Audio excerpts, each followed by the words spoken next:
નમસ્કાર દર્શક મિત્રો, હળવદ ધાંગધ્રાના પૂર્વ ધારાસભ્ય પરસોત્તમભાઈ સાબરિયા કે જેઓ કોંગ્રેસમાંથી ભાજપમાં જોડાયા છે, ત્યારે કોઈ મતદાર તેમની સાથે ટેલિફોનિક વાતચીત કરતો હોય તેવો એક ઓડિયો ક્લિપ હાલ તો સોશિયલ મીડિયામાં વાયરલ થઈ રહી છે. તેના પરથી લાગી રહ્યું છે કે મતદાતાઓ હવે સજાગ બન્યા છે. આ ઓડિયો ક્લિપને સાંભળતા એવું લાગી રહ્યું છે કે મતદાર જે છે તે તેમના પર આકરા પ્રહારો કરતો હોય તેવું લાગી રહ્યું છે. ત્યારે પક્ષ પલટો કરતા નેતાઓની સામે આ ઓડિયો ક્લિપ પરથી એવું જાણવા મળે છે કે જનતા હવે જાગૃત બની છે. આ ઓડિયો ક્લિપ હાલ તો સમગ્ર હળવદ પંથકમાં ચર્ચાનો વિષય બની છે.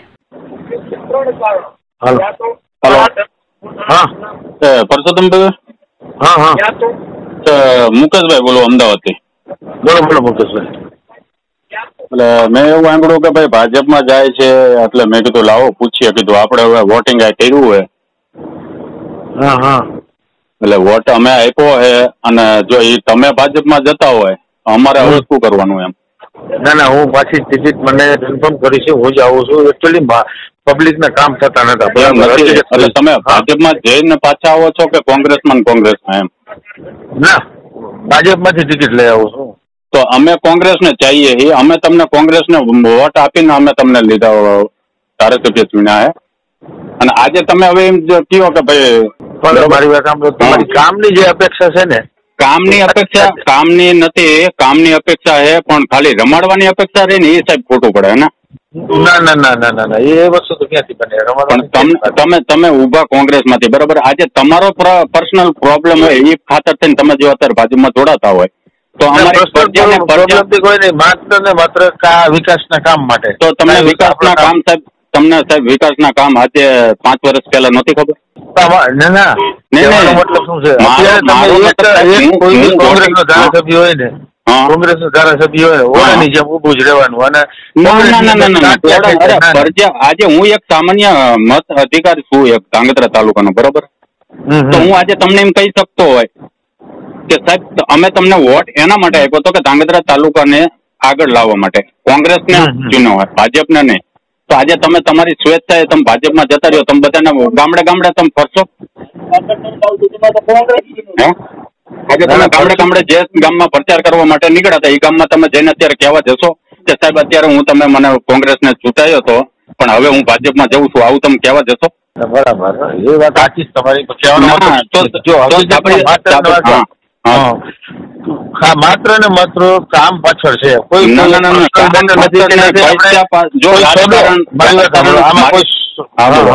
આમાં કોઈ જાતનો સોદો નથી કર્યો કે આપણે પૈસા લઈને ગયા છે એવું. સાહેબ હું કહું, તમે સોદો ધાંગધ્રા તાલુકાની પ્રજાનો કર્યો, તમે સોદો 1 રૂપિયાનો નથી કર્યો એ તમે કહો છો, મને ખબર.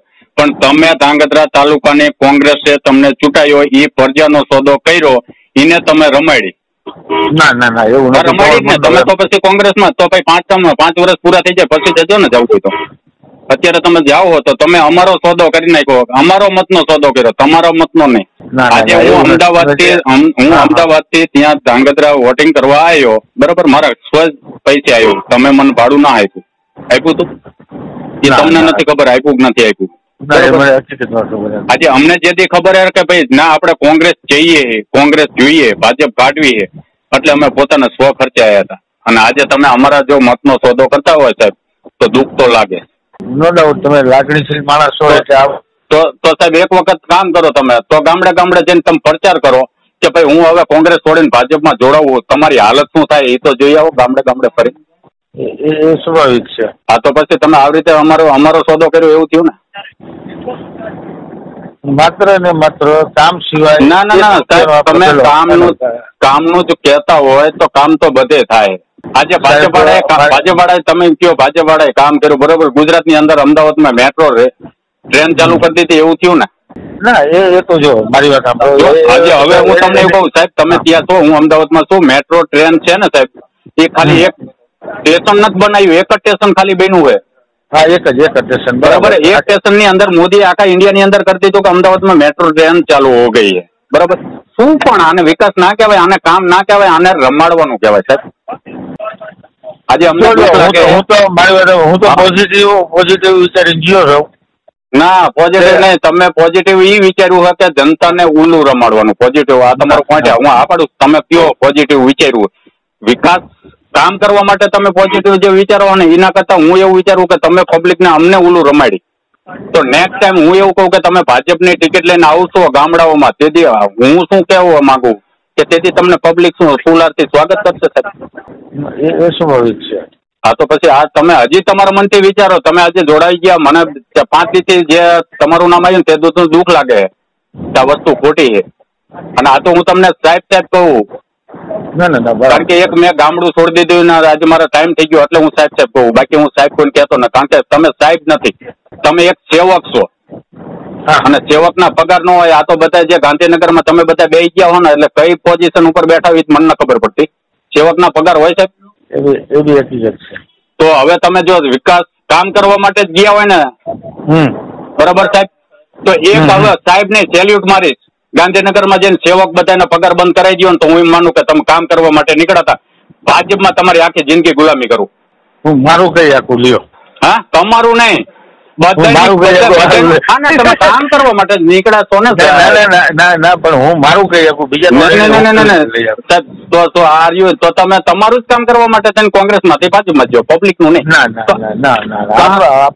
આપણું કામ નહીં.